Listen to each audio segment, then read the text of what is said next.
Ô Gurudev, quand donc par une manifestation de votre miséricorde, toutes ces choses m'arriveront-elles? Je deviendrai fixé dans la foi ferme. Les enfants, ils sont en bas. Tu peux descendre en bas, Shama. Hein? Bienvenue.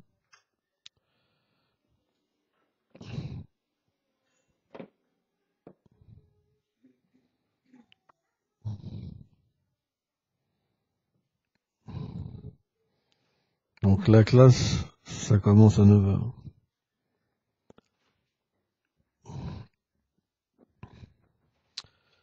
Ô Gurudev, quand donc par une manifestation de votre miséricorde, toutes ces choses m'arriveront-elles?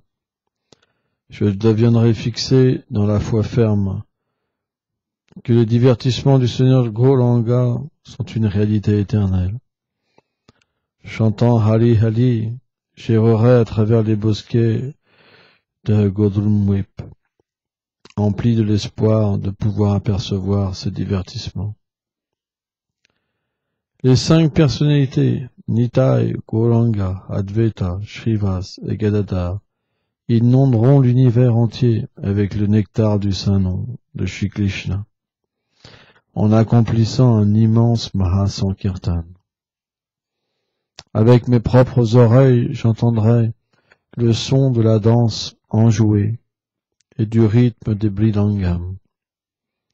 En regardant constamment, encore et encore, la douceur et la beauté de ce divertissement, je flotterai dans l'inondation de l'amour divin. Les enfants, ils sont en bas. S'ils veulent descendre en bas, ils peuvent descendre en bas.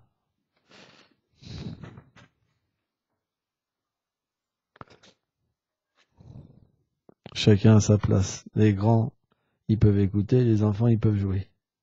Et un jour, ils pourront écouter. Et ils auront des enfants qui pourront jouer. Vous avez eu un temps pour jouer, et maintenant vous avez un temps pour apprendre. Et après, quand vous aurez appris, vous pourrez jouer avec Krishna. Et puis jouer avec Maya. Vous redeviendrez des enfants. Puis, l'instant suivant, perdant la vision du joyeux de ce divertissement, j'éclaterai en sanglots, en cris, et je crierai « Oh, mon Seigneur Gauranga !» Les matérialistes me proclameront alors complètement fou et jetteront de la poussière sur mon corps. Omaganati milandasya. Ganam shalam shalak. Shakshuru meditam jena. Taisme shigurave nama. Shichetanya manubistam stapitam jena bhutali. Swayam rupa kadamayam dadati swam padam tikam.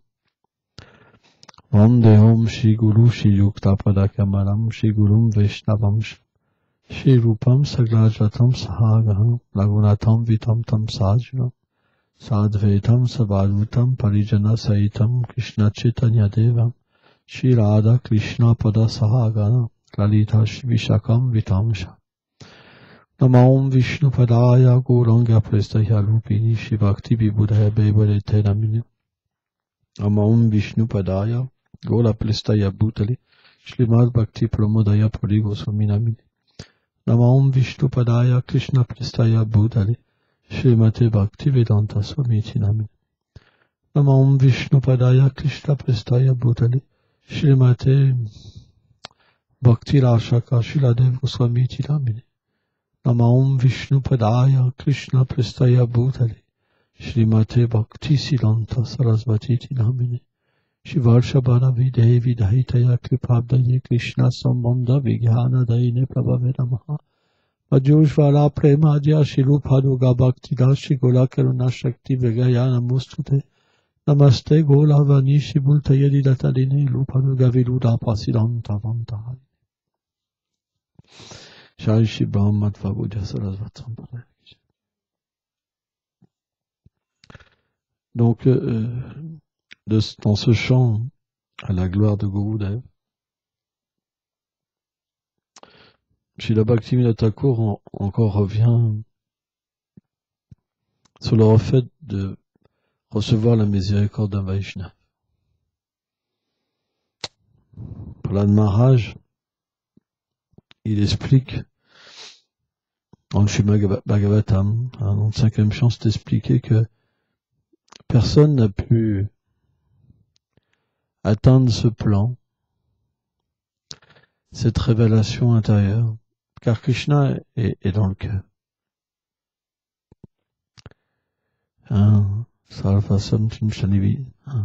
Krishna explique qu'il peut donner cette vision de la transcendance.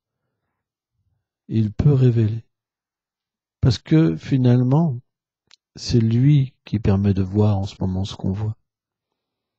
Par exemple, il y a ce divertissement dans le Mahabharata où à un moment Duryodhana, il a voulu faire prisonnier Krishna. Et Bhishmadev, il dit, mais tu peux pas faire prisonnier Krishna. C'est le Seigneur de l'univers.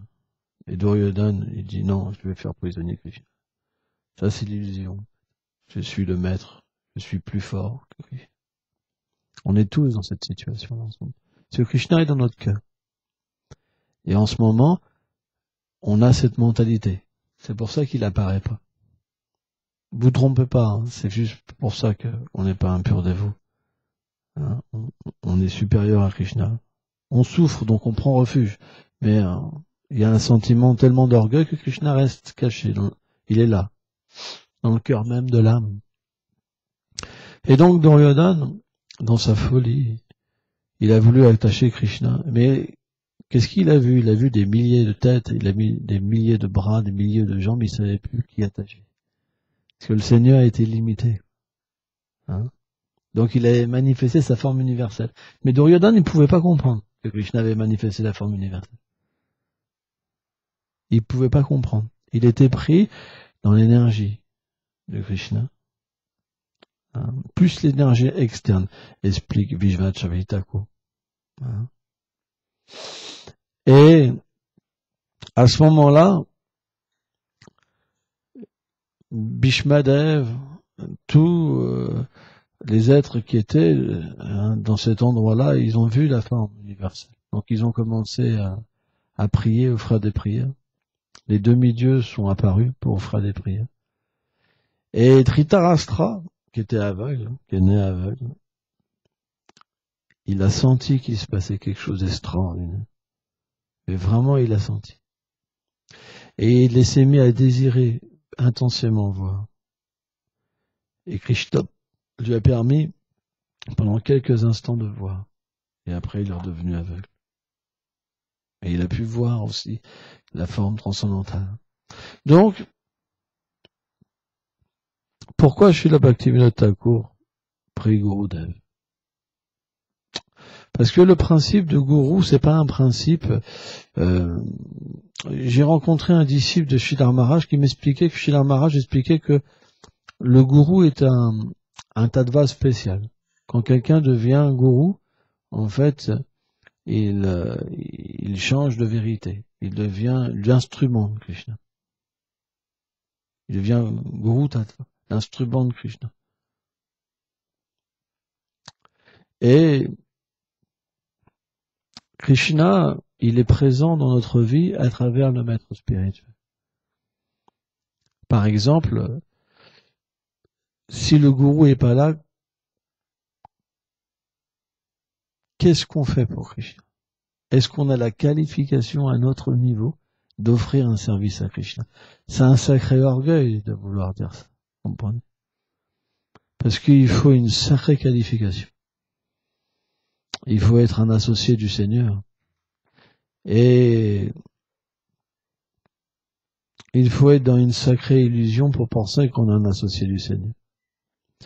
Donc, en prenant refuge d'un maître spirituel authentique, sous sa juridiction, si on suit les principes régulateurs que ses propres maîtres spirituels lui ont enseignés et qu'il enseigne, alors, graduellement, si Krishna est satisfait avec nous, alors il va nous révéler le plan supérieur. Déjà, Krishna, on appelle Krishna Rishikesh, le maître des sens. Ça veut dire qu'il peut contrôler nos sens. Il contrôle nos sens. Pour un pur dévot, il n'a pas d'effort à faire pour contrôler ses sens. Ils sont contrôlés par le Seigneur suprême. Vous vous rendez compte ? Et c'est pour ça que Krishna, à son dévot, il les fait voir qu'une chose, c'est la douceur et sa douceur et sa beauté. Une fois, Srila Bhakti Vibhuda Bhajan Goswami Maharaj, notre Charyadev, il disait qu'un pur dévot, il est jamais séparé de Krishna. Parce qu'il peut voir Krishna directement. Alors on pourrait se demander, mais pourquoi Bhaktivinoda Thakur pleure ? Pourquoi il pleure ? C'est que Krishna le met dans cette condition pour nous apprendre à pleurer.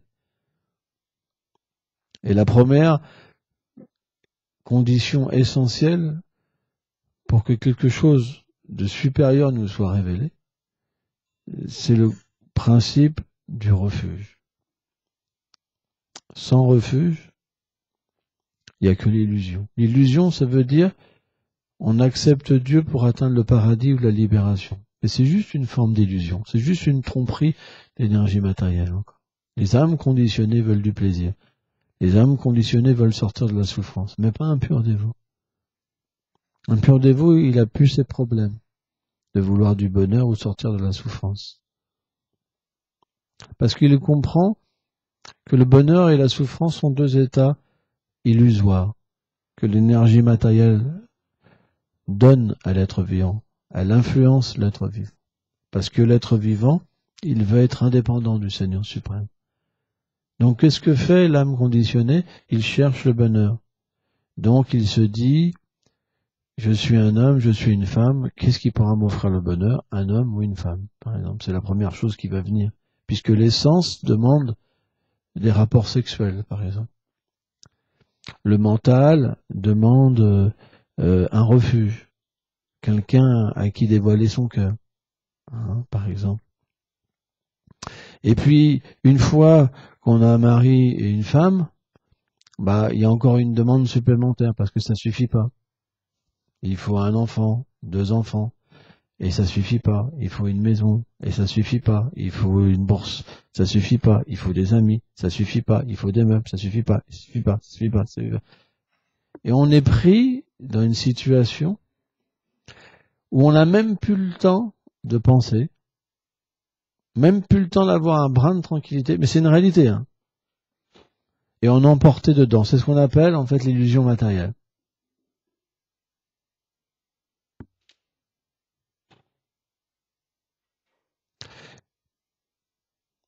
Donc pourquoi le principe du gourou est essentiel dans notre vie ? C'est que le gourou, il engage cette situation et il permet dans cette situation qu'une personne puisse s'en délivrer dans cette même situation.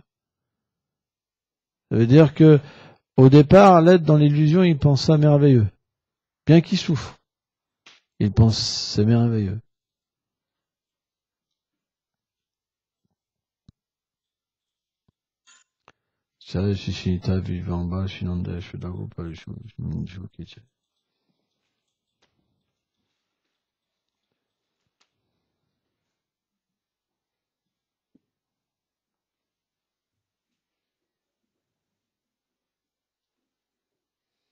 L'être vivant, il pense ma situation est merveilleuse. Pourquoi ? Parce que si vous êtes identifié à un Dieu, approchez-vous, Krishna est tellement beau, au fond de la pièce vous allez voir quoi. Vous avez un pilier, si vous avez mal au dos, vous pouvez mettre là, il y en a un autre là, ou des chaises, ou ce que vous voulez. Mais Krishna n'est pas de la pierre. Si vous vous cachez de lui au fond, là-bas, essayez de comprendre, venez des Vaishnavas. Krishna veut voir ses dévots. Pour ça, Krishna restera toujours loin de vous. Donc, on se sent vraiment très heureux. Pourquoi? Parce que on pense qu'on est Dieu. Dieu, ce Dieu-là, il est très orgueilleux. Il dit, moi, je peux pas connaître la défaite. C'est pas possible. Donc, on repose toujours la faute sur les autres. Parce qu'on peut pas être défectueux. C'est le principe de l'orgueil. Hein? Mais la vérité, c'est que pourquoi on repose toutes les frustrations qu'on a sur les autres, c'est qu'on n'est pas satisfait. C'est toujours le problème des autres. J'ai pas d'affection, c'est le problème des autres. J'ai pas d'argent, c'est le problème des autres. On envie les autres. J'ai pas ceci, j'ai pas cela, j'ai pas ceci, je suis pas compris. Toutes ces plans de confusion, c'est simplement parce que on pense qu'on est Dieu. Mais parce que ça peut pas être une réalité, on est dans la confusion et on reporte cette confusion sur les autres. Ça peut pas être autre chose si vous analysez. N'est-ce pas vrai?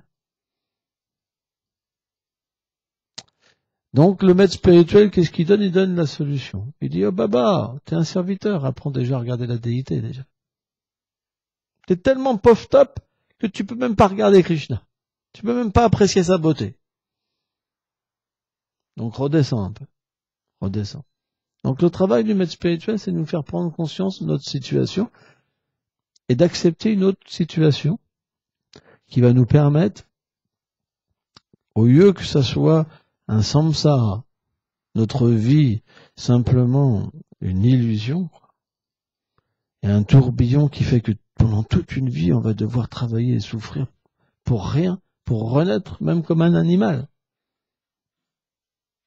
Et encore, on doit passer par une autre étape que je dirais pas avant, parce qu'il faut quand même payer les activités qu'on fait, hein, comme manger de la viande, fumer de la drogue, faire de la baisse sexuelle illicite, etc., etc.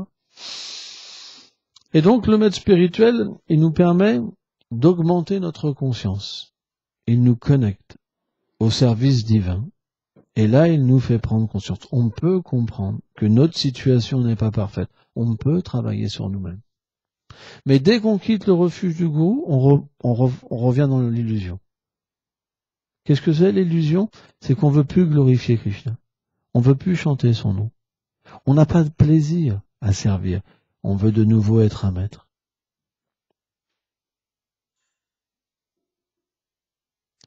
Qu'est-ce qui fait que quelqu'un a du plaisir à chanter et que quelqu'un a du mal à chanter? C'est simplement si sa mentalité de serviteur, à quel niveau elle s'est développée en lui. Parce que serviteur, ça veut dire attitude. Par exemple, chez la Bhaktivinoda Thakur, il dit, par une manifestation de votre miséricorde, je deviendrai fixé dans la foi ferme que les divertissements du Seigneur Gauranga sont une réalité éternelle. Chantant Hali Hali, j'errerai à travers les bosquets de Godrunwip, empli de l'espoir de pouvoir apercevoir ces divertissements. Ça veut dire que cette miséricorde qu'on reçoit, elle est vraiment spéciale, parce qu'elle nous permet que cette foi dans notre cœur, que Krishna dans notre cœur nous donne une véritable conviction que sa demeure est une réalité.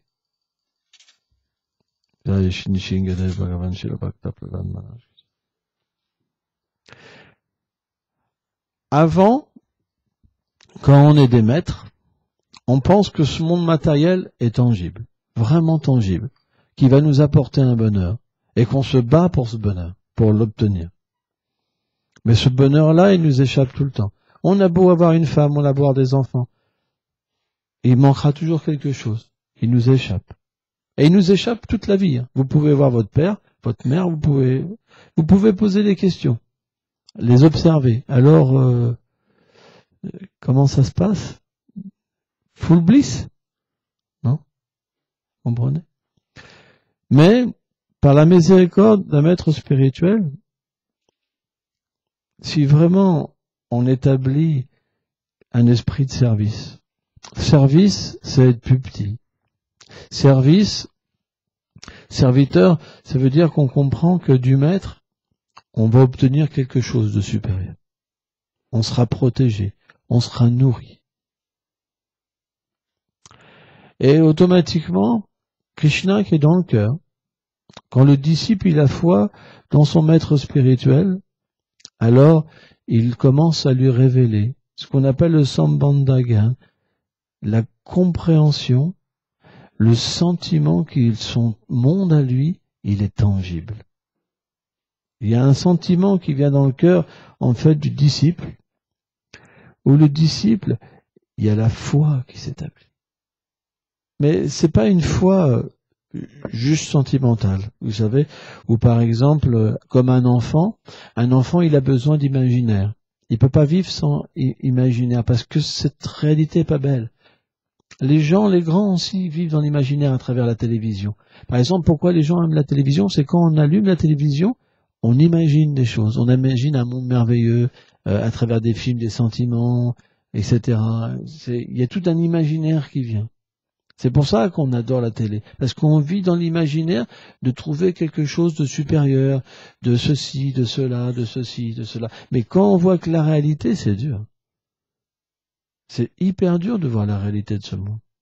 De voir qu'on va devoir travailler, gagner tellement peu d'argent pendant toute une vie, de voir qu'on va se retrouver avec la même personne pendant toute une vie, de voir qu'on ne peut pas se sortir par notre volonté. On peut pas. On peut pas. C'est un truc terrible, ce monde. Il y a une limite. Mais c'est vrai. Et quand on voit ça, wow, quand l'imaginaire parle, parce qu'on pense, on fait des plans, allez, on va faire ça, après je vais faire ça, après je vais faire ci. On est toujours dans l'imaginaire. Je vois, par exemple, je rencontre des gens, tu les vois, la semaine d'avant, ils pensaient ça, la semaine d'après, ils pensent ça, la semaine d'après, ils pensent ça, la semaine d'après, ils pensent ça, parce qu'il faut, sans ça, si on pense à l'instant présent, qu'est-ce qu'on va devenir? Mais, la grâce du maître spirituel, la grâce du service de dévotion, de Srimati Radharani, fait que, dans notre cœur, il y a quelque chose de tangible qui peut se manifester. C'est le royaume divin, en fait. C'est pour ça que Vishwanath Chakravarti Thakur, il dit, quand deviendrai-je fixé dans la ferme foi le divertissement? C'est-à-dire qu'on comprend qu'il y a quelque chose qu'on peut obtenir qui est tangible. Et ça, c'est la véritable foi. Ça veut dire qu'à partir de là, on va chanter véritablement avec une compréhension que je peux atteindre ce but de l'existence. Ça, c'est le principe du Madhyamadikari. Nishta, la foi, ça commence là. Quand on perd foi dans ce monde, c'est pas qu'on rejette le monde, mais on comprend que ce monde, il nous apportera pas la substance qu'on veut. Quand cette foi dans le monde matériel disparaît, et que la foi qu'on peut obtenir véritablement notre bonheur dans le monde transcendantal, alors on devient fixé. Et là, 24 heures sur 24, on passe notre temps à agir, que ce soit à travers le travail, à travers notre vie de famille, mais on va agir dans le but de progresser spirituellement et d'atteindre cette plateforme. Parce qu'on comprend qu'en servant le gourou, en servant ses instructions, cette plateforme nous sera révélée. La foi dans cette réalité s'émerge en nous. Et donc, automatiquement, comme on met en pratique cette foi, Krishna réciproque. En proportion qu'il y a la foi, en proportion Krishna réciproque. Et Krishna nous permet, alors par intervalle, de ressentir des choses, de percevoir à un certain niveau les choses. Mais même l'ombre de la réalité, elle est tellement plus élevée. On pourrait même parler d'illimité par rapport au goût qu'on touche dans le monde matériel, que ça nous permet même de spontanément être sans désir matériel. L'ombre de la dévotion nous permet de plus avoir de désir matériel, plus de désir, zéro, juste le désir transcendantal. Et automatiquement, plus ça augmente, et plus Krishna est réciproque. Donc, qu'est-ce qui se passe? À un moment, il y a l'ombre aussi de notre réalité qui se manifeste. C'est-à-dire qu'on peut sentir qu'on est l'âme, qu'on est un pâtre, ou qu'on est une gopie, etc., dans le monde transcendantal, par la grâce du maître spirituel. Et à partir de là, automatiquement, même comme quand les objets d'essence viennent à nous, on ne peut pas réciproquer avec. De la même manière qu'on était situé avant quand on pensait qu'on était le corps. C'est pas possible. Et à partir de là, on va commencer véritablement à engager les choses d'une manière pure. Complètement pure. Ça veut dire qu'au lieu de voir un enfant ordinaire, par exemple, eh ben on verra la miséricorde de Krishna. Au lieu de voir notre foyer qui nous permet pas d'être heureux, on verra que tout est une grâce. Tout est un moyen pour pratiquer et pour progresser. Ça veut dire qu'on sera dans une dynamique positive et pas destructive. Avant, quand on vit pour nous, on est blasé de tout. C'est difficile. Et on veut changer d'environnement parce que c'est l'impasse, c'est un échec. Pourquoi les gens divorcent? Parce que c'est un échec. Après, si l'échec est vraiment là, les divorces sont possibles si, par exemple, le mari pratique plus. Les Vaishnavas expliquent ça. Si quelqu'un est antagoniste envers le service de dévotion, ça veut dire qu'on reste ensemble pour progresser. C'est ça la vie. On se marie ensemble pour atteindre le but de l'existence. S'il y en a un qui accepte plus le but de l'existence, on a pu rester ensemble. Sans ça, à un moment, on tombera aussi. Parce que graduellement, en fait, on se fera... Si on a une faiblesse de cœur, ben on tombera aussi. C'est normal. Si vous êtes plus attaché à la matière qu'à Krishna, à un moment, votre vie va descendre. Sans ça, vous ne pourrez pas rester avec quelqu'un qui fait n'importe quoi. C'est pas possible. Vous vous sentirez pas bien. C'est normal. Hein? Alors bien sûr, il faut être miséricordieux, mais il faut être aussi miséricordieux avec nous-mêmes. Par exemple, prenons l'histoire de Jadbara qui s'était attaché, qui avait sauvé un enfant par compassion, et finalement il a dû renaître en tant qu'enfant, parce qu'il s'était attaché au fond. Donc la miséricorde, elle est jusqu'à un certain niveau. Mais elle ne doit pas nous emporter, la miséricorde sentimentale, elle ne doit pas nous emporter et nous faire perdre cette opportunité de devenir un pur dévot. Notre but, il est de comprendre l'âme. On a déjà eu tellement de situations, on a déjà été tellement de fois père de famille, mère de famille, enfant. On a connu tellement d'espèces vivantes. Notre but, il n'est pas de rester là-dedans et de recommencer. Notre but, il est dans cette situation-là de devenir un pur dévot. Parce que de toute façon, on ne sera pas satisfait. C'est pour ça que, comment dire, Bhaktivinoda Thakur, dans ses prières, il prie pas « Oh, ma femme ou mon enfant ». Vous ne pourrez pas trouver une seule fois ça dans Sharanagati. Je vous aime, restez avec moi, je m'abandonne à vos pieds. Ça apparaît pas, je suis désolé.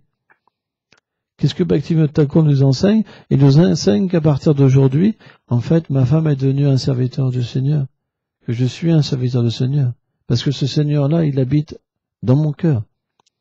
Et que ma demeure, c'est sa demeure, c'est pas la mienne. C'est ça que Bhaktivinoda Thakur. Il vient nous enseigner de retirer le voile de l'illusion. Et de cette manière-là, si le Seigneur est réciproque avec nous, on sera naturellement beaucoup plus heureux. Il n'y a pas le choix. Est-ce qu'on est satisfait dans cette condition?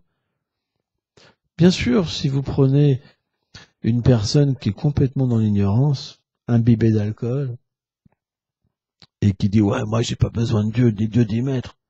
Mais on regarde ce cas-là, il est obligé d'aller travailler et baisser la tête au pied du patron. Il n'a pas le choix. Parce que s'il est viré, il a des gosses derrière, il n'a pas le choix. Il n'est pas libre. Si la maladie vient, il peut dire la maladie va-t'en, il n'est pas libre. Tous ces gens de gang, tout ça, quand la maladie vient, simplement, ils veulent braver la maladie en disant moi je suis mais la mort va venir, c'est fini. Hop, ils devront renaître. C'est complètement absurde d'avoir cette mentalité-là. On devrait plutôt avoir une mentalité de serviteur et d'essayer de progresser dans notre vie. Faites les choses pour Radha et Krishna, faites les choses pour Guru, faites la vaisselle, faites le ménage, allez travailler. Occupez-vous de vos enfants d'une manière parfaite pour eux. Pas comme vous aurez fait, mais comme votre propre maître spirituel voudrait que vous le fassiez. Et là, votre vie va changer. Parce que quand on veut faire les choses pour nous, on veut que les choses nous apportent du bonheur. Et s'ils nous apportent pas du bonheur, on se met en colère, on n'est pas satisfait. Mais cette vie-là, elle ne peut pas nous rendre heureux. On est comme un animal. Alors que si on voit les mêmes choses qui habitent, qui sont dans notre maison, comme un moyen de satisfaire Guru Gauranga, on ne pourra pas agir comme on veut. On devra réfléchir. Et c'est pour ça que, par exemple, j'ai demandé à Madhava d'avoir une introspection dans sa vie tous les jours.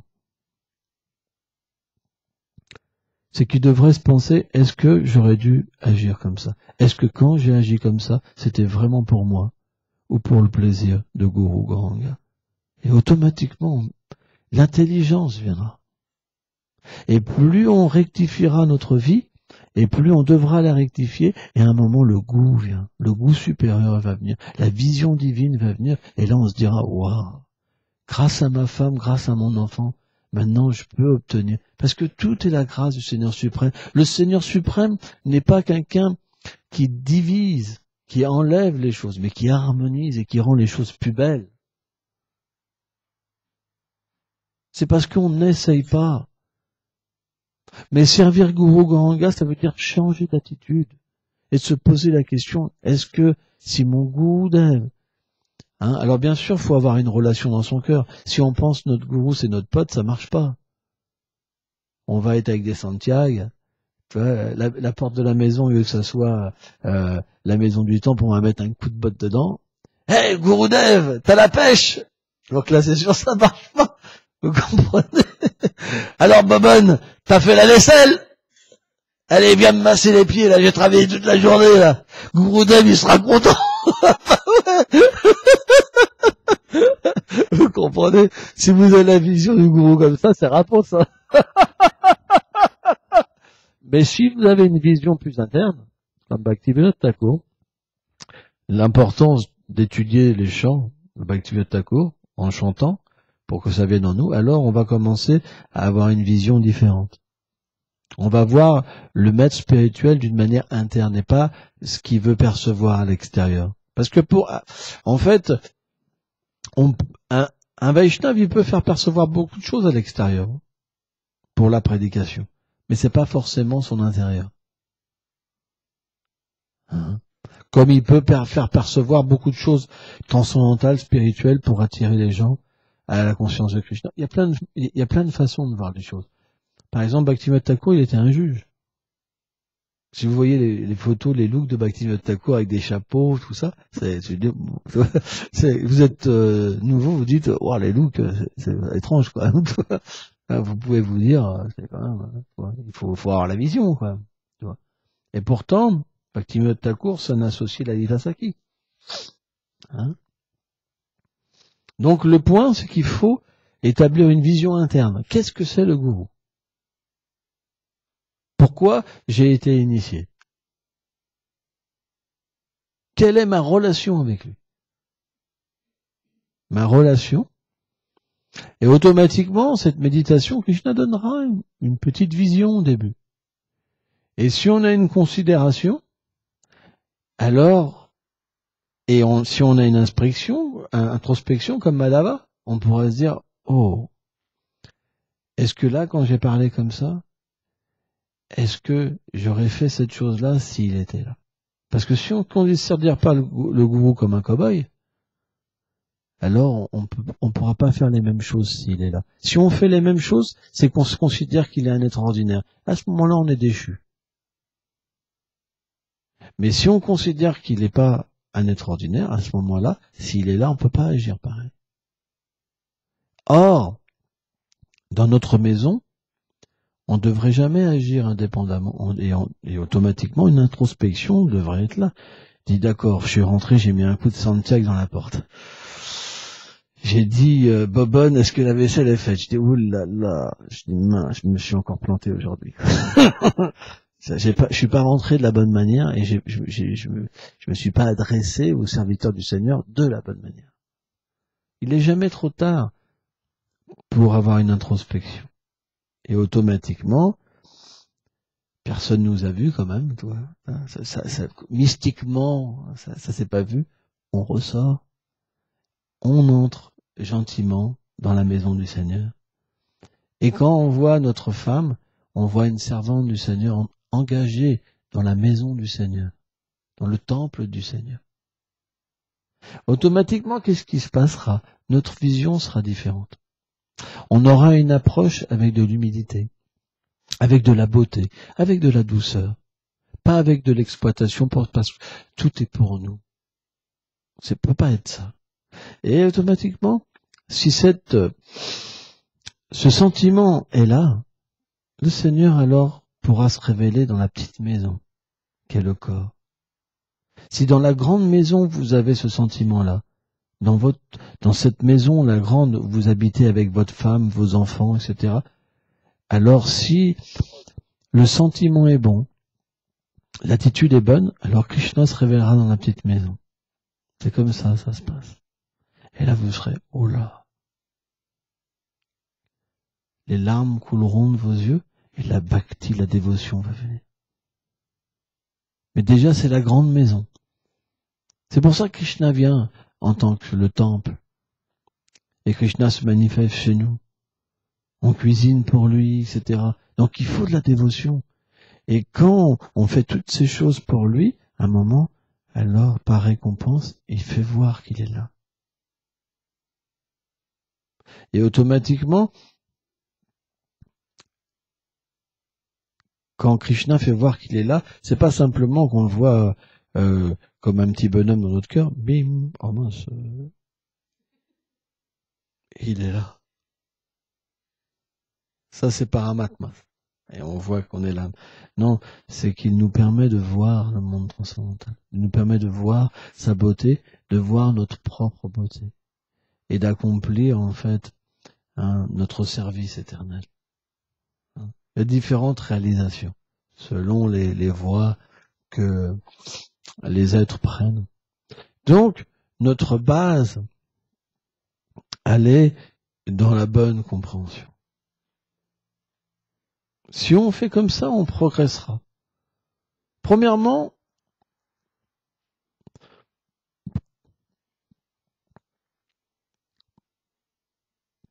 on va purifier notre cœur. Purifier notre cœur, c'est pas la chose la plus élevée, mais elle est indispensable. Parce que si notre cœur est pas purifié et qu'il y a des désirs matériels, alors ça sera difficile. S'il y a des désirs, ça veut dire que dès qu'il y aura un obstacle, on va douter. Mais pourquoi le Seigneur fait ça? Il m'aimait, par exemple. Pourquoi il me fait ça? On a été 15 ans ensemble, on a eu 3 enfants, ou 5, ou 10, ou 20. 20, ça fait beaucoup quand même. Et il m'a quitté. Si vous n'avez pas un cœur pur, vous rejetez le service de dévotion. Mais si votre cœur est sans désir, par le fait d'avoir purifié par le service transcendantal, alors les pires problèmes pour arriver, ça ne change rien à votre vie. C'est qu'une chose externe. Parce que vous percevez, quand le cœur est pur, vous percevez la réalité des êtres, l'âme.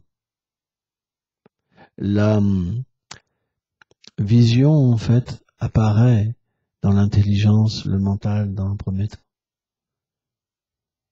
Et vous serez jamais seul, jamais perdu. Il y aura toujours de l'aide, toujours un support dans votre vie. Vous pourrez passer d'une chose à une autre. Parce que dans ce monde, c'est toujours comme ça. Tout est instable. Donc, le service de dévotion, ça permet de comprendre que les problèmes arriveront. Vous ne pourrez pas les enlever. Vous arrêterez de vouloir les enlever. Vous arrêterez de vous battre et vous les accepterez comme de la miséricorde. C'est ça la différence. C'est qu'il n'y a plus de bataille. C'est fatigant de se battre. Parce qu'on passe notre journée à se battre. Avec nous-mêmes, avec les autres. C'est vrai. Moi, je me rappelle, par exemple, quand j'étais matérialiste, je passais mon temps à me battre. Parce que qu'est-ce que offre ce monde, à part une grande bagarre? C'est que ça. Les syndicats, pourquoi ça existe? Pour se battre. Les avocats, pourquoi ça existe? Pour se battre. Les prisons, pourquoi ça existe? Et tout ça. C'est vrai. Donc, et le yoga, par exemple, pourquoi les gens ils font du yoga en Occident? C'est parce qu'il y a tellement de batailles à l'intérieur qu'ils veulent que ça se calme. Personne n'obtient le bonheur avec les conflits et toutes ces choses-là. Mais pourquoi il y a des conflits? Parce qu'il y a des désirs. Si vous avez des désirs et qu'ils ne sont pas assouvis, si vous avez des désirs et que vous ne pouvez pas les assouvir avec les gens qui sont autour de vous, c'est pas évident. Prenons un enfant, par exemple. Je prends un enfant. Vous avez envie d'être peinard. Dis bon allez, je me fais le plan, là, je leur pose 5 minutes. Peinard. Et d'un seul coup, tu vois. Et donc tu dis bon, faut que je tolère. Et puis d'un seul coup, c'est vous qui faites la ferme.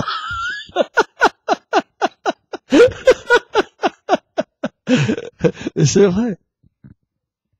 Mais donc, s'il n'y a pas une vision supérieure, si vous avez pas perdu le désir d'être heureux dans ce monde, ben vous passez votre temps à ça. Bon, ça suffit maintenant. On s'en rend pas compte. Et l'enfant, lui, il veut le bonheur, et son père lui empêche d'être heureux, et donc il y a des conflits. Vous comprenez? Et en même temps, il y a l'attachement. Mais ça, c'est pas facile. C'est-à-dire qu'on est attaché, et en même temps, si c'était pas notre enfant, la même situation, on l'en voudrait plus.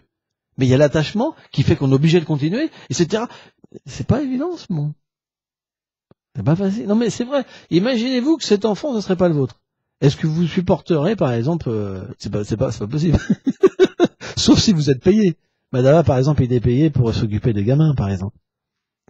Mais la plupart des gens, s'ils sont pas payés, quand c'est les cris d'un autre enfant, oh là là, ça leur casse les oreilles. Oh. Moi, je me rappelle quand, par exemple, je prenais le métro avant à Paris. Alors des fois, il y a beaucoup de monde, puis t'as un gamin, il commence à c'est comme ça. Ils sont tous là, ils ont tous la haine, mais vraiment la haine. Tu vois. Ah, c'est les tournages qui feront ça, tu sais. Vraiment. Par contre, la mère, elle, c'est son enfant. C'est son enfant, c'est différent, vous comprenez? C'est différent. Par exemple, une mère, par exemple, si on prend l'excrément, le caca, c'est pas, voilà, vous voyez un excrément, là, les gens ils font peur, tu vois, la plupart. Mais quand la mère, elle nettoie les excréments de son enfant, elle trouve ça merveilleux. Quoi? C'est une façon de parler, tu vois? Bhaktivedanta disait comme la pulpe et le santal. Tu vois, hein, j'ai entendu ça. Hein, parce que c'est l'attachement, en fait. L'attachement. Parce que c'est l'enfant, parce qu'il est dans cette situation-là, on l'enlève de cette situation-là, on le rend propre. Parce qu'il y a l'attachement, il y a l'amour. Vous comprenez? C'est normal. Mais vous demandez à quelqu'un d'autre de le faire, c'est pas forcément ressenti pareil. Hein, c'est comme ça. Hein. Donc voilà. Pour résumer, on revient toujours sur les mêmes bases. C'est que véritablement, avant que tout ces choses dans notre cœur apparaissent, on doit avoir une introspection. Et l'introspection, elle va naître que si on est sérieux dans notre pratique. Parce que si on est sérieux, on va pouvoir progresser. Et ce désir, il n'est pas facile d'atteindre Radha et Krishna, d'atteindre Chaitanya Mahaprabhu, de voir les divertissements du Seigneur. C'est quelque chose qui est très élevé. Même les sages n'arrivent pas à ce niveau-là. Mais, par la miséricorde de Chaitanya Prabhu, Nityananda Prabhu, Srimati Radharani, ce désir s'éveille en nous. Et ce désir-là, il va être la cause de notre introspection. S'il y a le désir d'atteindre la perfection, on va se poser la question, pourquoi j'atteins pas cette imperfection? Comment je peux atteindre cette perfection? Et automatiquement, le Seigneur va nous donner l'intelligence. Parce que c'est lui qui permet de voir, c'est lui qui permet de comprendre les choses. Il aide son dévot. Alors au début, pas directement, parce que la personne n'est pas qualifiée, mais il l'inspire, quoi. Haridas Thakur, il dit, le Seigneur inspire les êtres. Et la compréhension qu'une personne va avoir, c'est que il faut pas que j'agisse comme ça. C'est pour ça que le repentir existe. Le fait de demander pardon, le fait de tolérer les autres, d'être compassionné. C'est pour ça que ces qualités sont essentielles et on doit les développer. Vous comprenez? On ne doit pas simplement, par exemple, si on prend un enfant, si on parle de ces choses-là, il ne peut pas comprendre. Sa conscience n'est pas assez élevée. Il est plein de désirs, il a que des désirs. Donc, à cause de ça, il ne peut pas comprendre. Les gens qui ont que des désirs, ils ne peuvent pas comprendre. Si vous leur parlez de ça, mais ça les embête. C'est la perte de temps, c'est la punition. S'ils sont dans un endroit à entendre parler d'un sadhu, c'est le jour le plus dur de leur vie. Tu vois. Moi, je me rappelle quand ma mère m'amenait à la messe, toi, des fois. Tu vois. Waouh! Waouh! Mais ça me paraissait une éternité. Mais c'était long. Puis je les regardais, tu sais, on fait semblant d'être parfait, tu sais, alors qu'on n'a rien à faire d'être là, tu vois. Et je regardais à gauche, la tronche qu'il a, et à droite, la tronche, tu vois. Ils ont l'air vraiment de s'embêter comme moi. Qu'est-ce qu'on fout là? C'est terrible comme truc. Vous comprenez? Donc si on n'a pas de goût, et si on veut pas progresser spirituellement, ça devient terrible, c'est la punition. Mais quand le petit goût vient, alors automatiquement, quand on entend, ça devient une richesse, parce que ça va nous inspirer pour nos jours futurs. Quand le problème va arriver, quand cette chose va venir, par exemple, on va rentrer avec les Santiago, c'est un truc tout bête, on rentre, c'est une façon de voir les choses, avec les Santiago, et dit, ah non, faut pas que je rentre avec les Santiago. Avant d'ouvrir la porte, on va réfléchir, je dis, mince, allez, j'ai entendu mon maître spirituel, faut pas que je sois comme ça. Et donc, on va commencer par faire les choses différemment. Krishna est heureux. Parce que c'est l'instruction du maître spirituel. Krishna réciproque, on va se sentir bien. Et automatiquement, ça va nous amener à faire une deuxième chose. Une troisième chose. Et on va changer notre vie. L'instruction du maître spirituel, elle permet de changer, de passer de l'ignorance à la passion, à la vertu, et un jour à la transcendance. Ça veut dire que c'est les gunas, l'influence matérielle qui nous permet d'être comme ça. L'ignorance, la passion, la colère. Mais plus la vertu se manifeste, et naturellement, plus les qualités et l'harmonie viennent. Et surtout, le fait de maintenir. On maintient. Maintenir, c'est servir. Constamment. Constamment. La passion, c'est difficile. On va essayer, ça marche pas. La passion, c'est ça. J'essaye, ça marche pas, je laisse tomber. On peut pas avoir de résultat avec la passion. Parce que Krishna réciproque pas. Sauf s'il y a de la soukriti, des vies passées, c'est possible. Mais la plupart du temps, les gens, ils essayent quelque chose, comme ils essayeraient, voilà. Mais Krishna peut pas réciproquer avec les gens comme ça. Donc, le principe, c'est que si on écoute, on devient influencé par la compagnie des Vaishnavas. Et notre vie évolue. Et le second plan, c'est qu'on va agir différemment. Et si on agit pour plaire aux Vaishnavas, sous les conseils Vaishnavas, Krishna réciproque avec nous. Et il va nous amener graduellement à progresser. Mais celui qui vient pas écouter les Vaishnavas, il n'a pas d'inspiration dans sa vie. Sur quelle base il va changer sa vie? Sur ce qu'il voit au travail? Sur ce qu'il voit à la télé? Et même la manière qu'il va lire les Écritures, de quelle manière il va percevoir les Écritures. C'est pour ça qu'on a besoin d'associations physiques, surtout au début. Après, Krishna peut donner l'association à distance, quand on est plus avancé spirituellement. Mais au départ, on a besoin de l'association physique. Car grâce à cette association physique, on peut avoir de l'inspiration pour changer notre vie. Et quand on change notre vie, automatiquement, Krishna réciproque davantage avec nous. Et après, ça devient, la foi s'établit comme quelque chose de normal.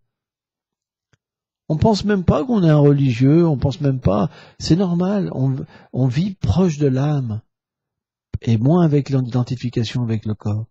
Et donc, automatiquement, s'il y a moins d'identification avec le corps, les désirs matériels partent.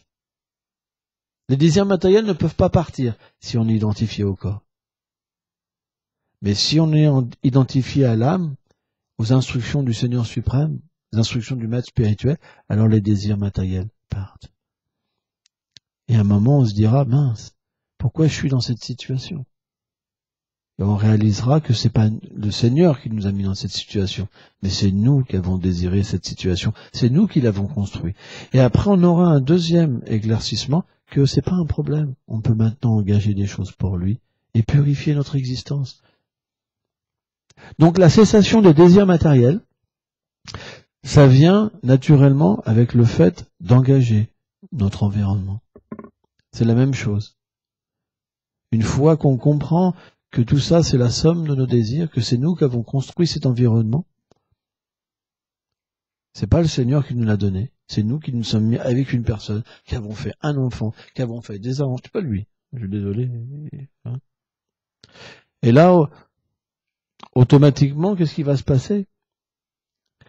Cette vision-là, elle s'accorde avec le fait que vous aurez plus de désirs.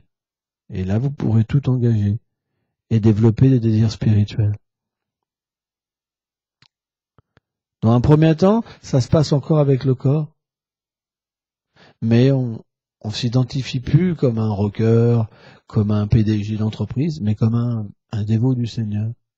Et on trouve notre bonheur dans la vertu, et graduellement, la réalité intérieure grandit, grandit, grandit, et après on prend conscience de notre éternité. Mais vous voyez, c'est pas quelque chose qui saute du coq à l'âne, c'est quelque chose qui s'établit graduellement dans notre vie. Hein? Et voilà quoi, c'est pas compliqué. Hein? Mais prenez de l'association, essayez véritablement d'étudier ces chants et de chanter avec ces chants. Et Bhaktivinoda Thakur est très miséricordieux et certainement il nous donnera à tous le moyen d'avoir une meilleure vision de l'existence. Hein. Merci beaucoup. Oui, Ahmed? D'accord. Ah. En fait, on reçoit un nom quand on reçoit l'initiation spirituelle par un maître spirituel. Voilà, ça veut dire déjà il faut choisir un maître spirituel. Il faut chanter un nombre de tours de chant de Saint-Nom, prescrit par le maître spirituel. On a aussi 4 principes qu'on suit, c'est qu'on prend pas d'intoxicants ni d'alcool, on ne joue pas au jeu de hasard, on mange pas de viande, de poisson ou d'œufs et certaines choses, et on n'a pas de vie sexuelle illicite. Quand on suit ces 4 principes-là, et quand on a envie d'être un Vaishnav, de servir le Seigneur suprême et ses dévots, et qu'on accepte le refuge d'un maître spirituel, alors il nous donne un nom spirituel. Voilà. Tiens.